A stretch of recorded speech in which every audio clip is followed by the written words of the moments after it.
All right, so those first three games are out of the way. Ohio State is 3-0. It's the only record. It's the best record they could have after three games. And now comes the big one. A trip to Notre Dame. It's going to be two top 10 teams, assuming – did Notre Dame play today? They're off. They did. They beat Central Michigan. Yeah. Central Michigan, that's right. It was close for a little while, and then Notre Dame looked like they were playing Central Michigan late in that game.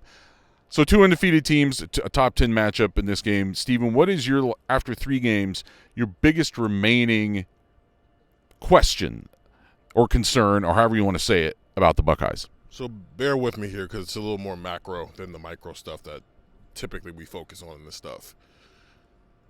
Are they going to put too much on Kyle McCord is my question. And the reason I ask that is Day has brought this up a couple of times, how when the Oregon game happened and C.J. Stroud threw 54 passes, he has said, that's too much. We put too much on our quarterback. We put too much on our first-year starting quarterback. The run game wasn't there. The defense wasn't there. And as a result, C.J. Stroud had to save the day at a time in his career when he was not ready to save the day. Because that is not the Georgia Peach Bowl C.J. Stroud. That's 2 games in. Kyle McCord is 4 games in this year, really 5 games into now, being a starting quarterback at Ohio State in any capacity.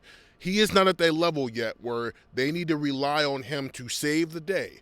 And this team is built in a way where it shouldn't have to. Marvin Harrison Jr., Emeka Egbuka, Travion Henderson's looked really good the last 2 weeks, the way he's run the ball and hit the holes. Offensive line is still a question mark, even though they were better against Western Kentucky, so we'll hold there.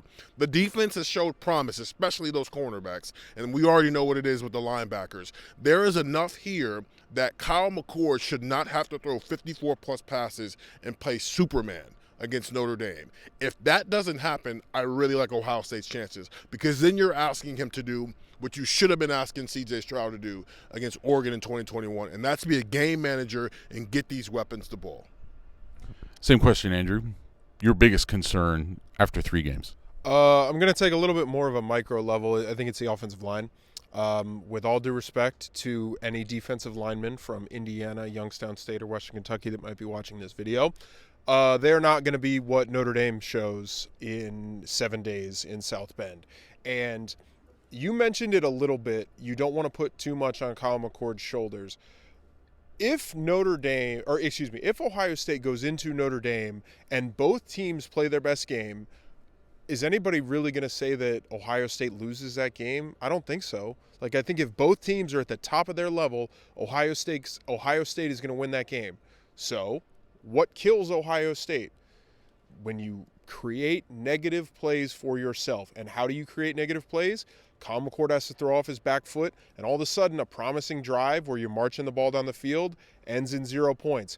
Or it's 1st and 10, and 1st and 10 becomes 2nd and 19 after you give up a sack.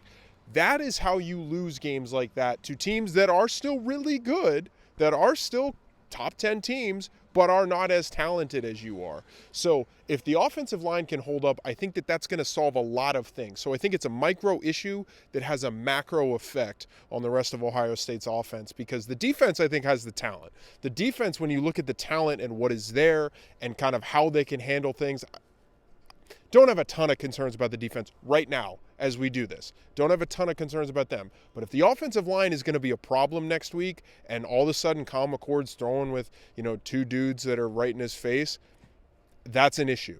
So I think the offensive line has to hold up. You have to be able to run the ball. And if the offensive line doesn't hold up, uh-oh.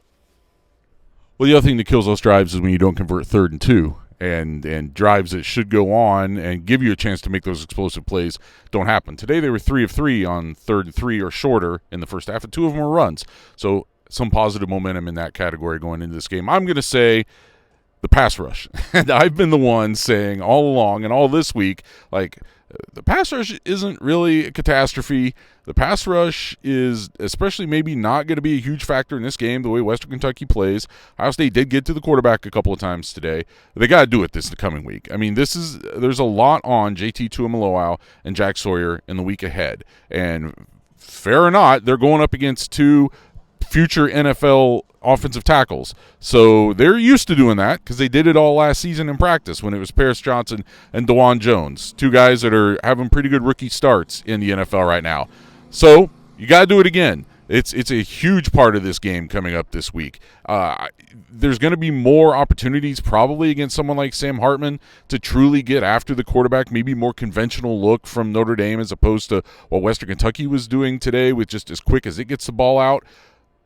They got to do it. They've got to be disruptive. They've got to actually get to him. If you're not taking him down, you've got to be affecting throws. You've got to be helping maybe create a takeaway. You've got to certainly be helping create bad looks and incompletions downfield. This is the week for those guys to show up. I've kind of been giving them a pass. I don't think these first 3 weeks have necessarily been the damnation that some people have said about them.